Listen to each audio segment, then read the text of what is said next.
మహిళలకు ఉచిత బస్సు ప్రయాణంతో ఉపాధి కోల్పోయి భార్యకు ఉరివేసి తాను ఆత్మహత్య చేసుకున్న ఘటన కలిచివేసిందని సంగారెడ్డి శాసనసభ్యులు చింతప్రభాకర్ అన్నారు. నిజామాబాద్ లో ఆటో డ్రైవర్ దంపతుల ఆత్మహత్యపై స్పందించిన కిల్లా కేనాల్లో ఆటో డ్రైవర్ స్వామి తన భార్య ఆత్మహత్య చేసుకోవడం బాధాకరమని, కాంగ్రెస్ ప్రభుత్వం ప్రవేశపెట్టిన ఉచిత బస్సు పథకంతో ఆటో డ్రైవర్ల బజారున పడిందని, వెంటనే ఆత్మహత్య చేసుకున్న డ్రైవర్ కుటుంబాలకు ఒక్కొక్కరికి 10 లక్షల రూపాయల పరిహారం ఇవ్వాలని, అదేవిధంగా ఆటో కార్మికులకు నెలకు 10,000 భృతి ఇచ్చి కార్మికులను ఆదుకోవాలని కోరారు.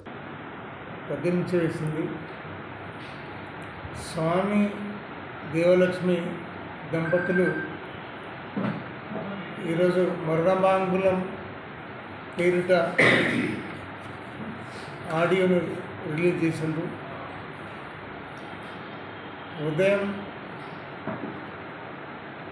ఈరోజు కదిలించే విధంగా ఆవేదనతో వాళ్ళు ఆత్మహత్య చేసుకున్నారు.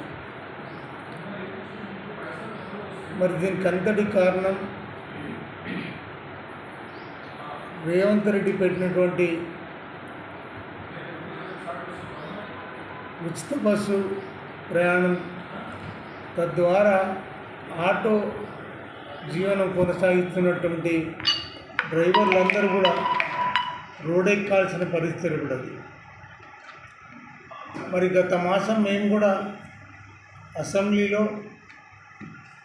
వరకు ఆటోల్లో వెళ్ళి నిరసన తెలుపుతూ,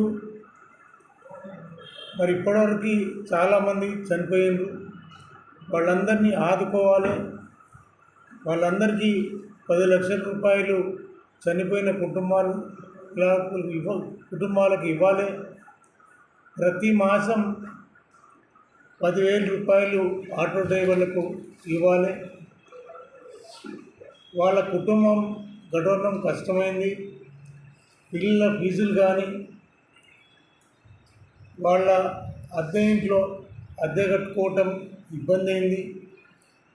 మరిన్ని అప్డేట్స్ కోసం మా ఛానల్ని సబ్స్క్రైబ్ చేయండి.